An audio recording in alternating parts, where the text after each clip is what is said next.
Muy buenas, profesor César Quijano.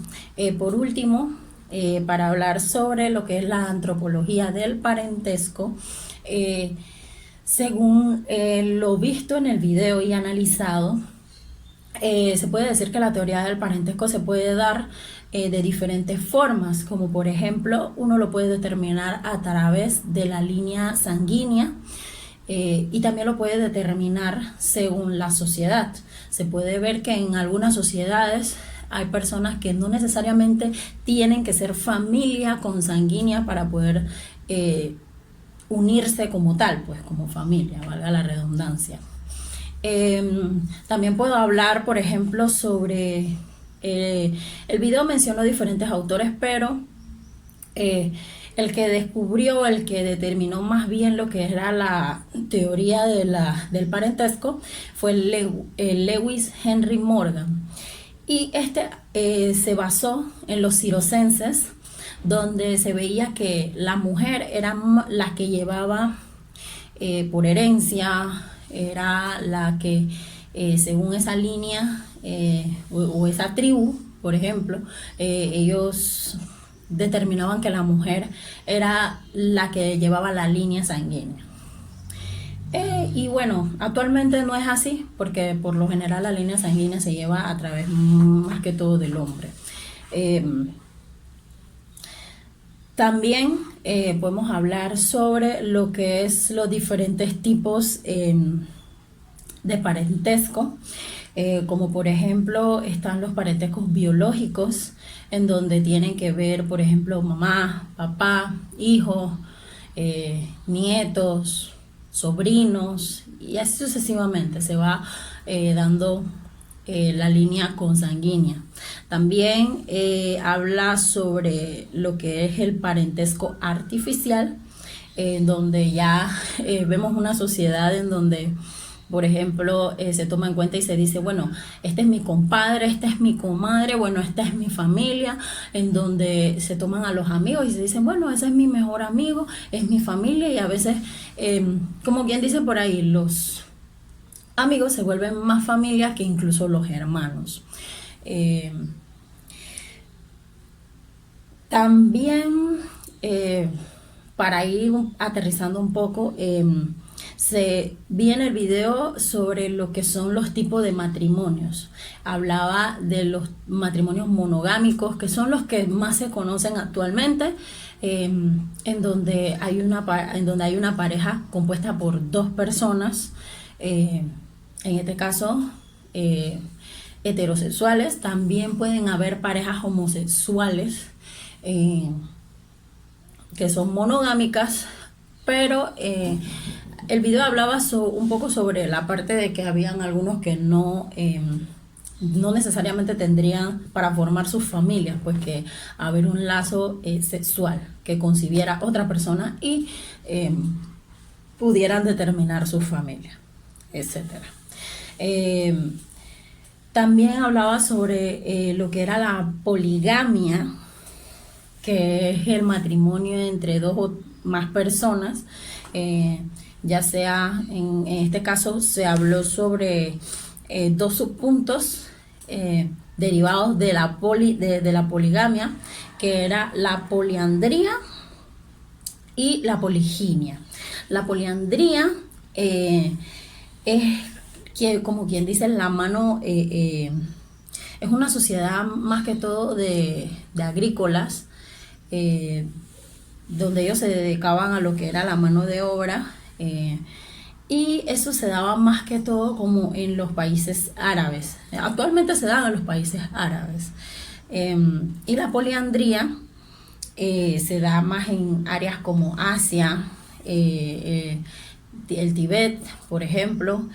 Y la poliandría se da más por casos donde de repente las mujeres no sobrevivían tanto, la tasa de mortalidad de las mujeres era alta, y por ende los hombres se casaban con, por ejemplo, con una mujer, y luego se casaban con sus hermanas, de a poco pues.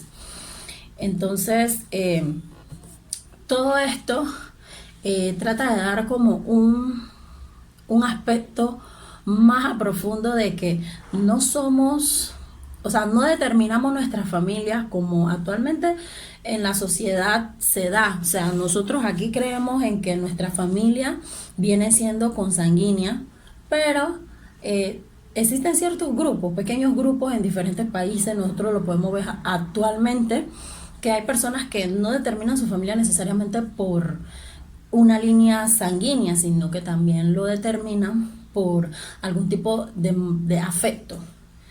Y se basan en eso para poder determinar, bueno, esta es mi familia, esta no. Nosotros podemos ver que hay sociedades antiguas, como por ejemplo Egipto, en donde las familias se formaban incluso hasta de hermanos, incluso hasta de padre e hija se casaban. O sea que a través del tiempo, vuelvo y recalco una vez más que las sociedades han determinado diferentes tipos de líneas de parentesco que no necesariamente son como por ejemplo las que nosotros creemos en Panamá, porque aquí en Panamá, por ejemplo, la poligamia es algo ilegal, pero en otros países no, viene siendo algo legal. Y también tiene que ver mucho con el modo de pensar de la sociedad que nosotros conocemos hoy en día.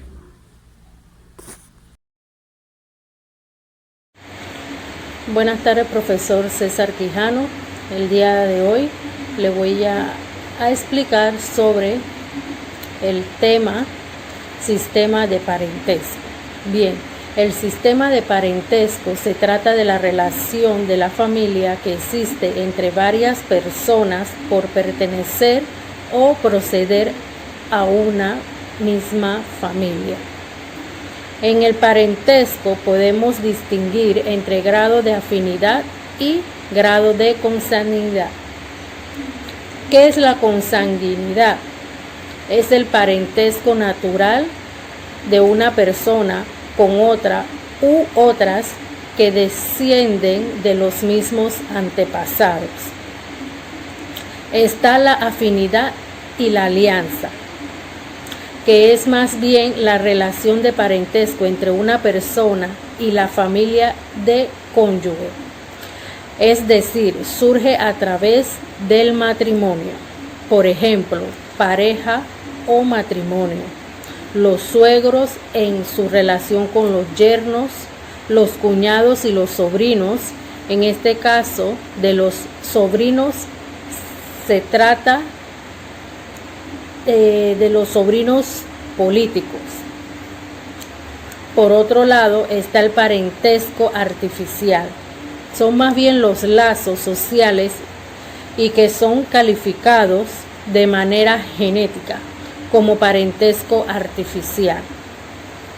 Tenemos el ejemplo amigo, familia, padrinos, madrinas, comadres y compadres. Bien, el inicio de los estudios del sistema de parentesco, uno de los que estudió y descubrió mucho fue Bronislaw Malinowski.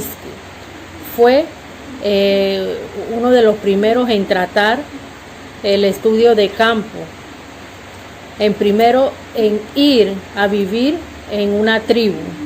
Allí descubrió y más bien investigó sobre el anillo Kula. Buenas noches, profesor y compañero. Hoy estaremos hablando, analizando y dando el aprendizaje que tuvimos sobre la antropología y el parentesco. Como resultado del aprendizaje tenemos el conocimiento de ámbitos temáticos y esenciales que surgieron en el desarrollo de la antropología y el parentesco. La comprensión de la legitimidad que adquieren los estudios etnográficos tratados en las áreas particulares en la academia y estructura de conocimiento de cultura para comprender su conjunto de cultura. La comprensión de diferentes procesos de estudio y análisis y las particularidades culturales del sistema en áreas temáticas sin perder de vista la perspectiva global que permite el funcionamiento del mismo. Una comprensión teórica es la práctica de incidencia, perspectiva e investigación de la conformación teórica en diferentes áreas temáticas, permitiendo la reflexión sobre la importancia del planeamiento metodológico desde diferentes áreas de conocimiento y afrontar la práctica de la antropología. En este sentido, la estructura elementaria del parentesco es una nomenclatura que permite determinar el círculo inmediato de los parientes y allegados, es decir, de un sistema que prescribe los matrimonios, que prefiere en aquellos sistemas definir todos los miembros y grupos de parientes, que se distinguen entre dos categorías, que son los cónyuges posibles y los cónyuges prohibidos, con el propósito fundamental de mostrar la regla de nomenclatura del privilegio de prohibiciones, que son un aspecto inseparable de una misma realidad, la estructura del sistema que es considerada. Y también vimos el tema del insecto en la estructura del parentesco. Esta ha sido nuestra charla por el día de hoy, nuestro aprendizaje sobre los elementos básicos los elementos del parentesco y el parentesco en la antropología. Muchas gracias. Esto ha sido todo por el día de hoy. Que sigan teniendo buenas noches.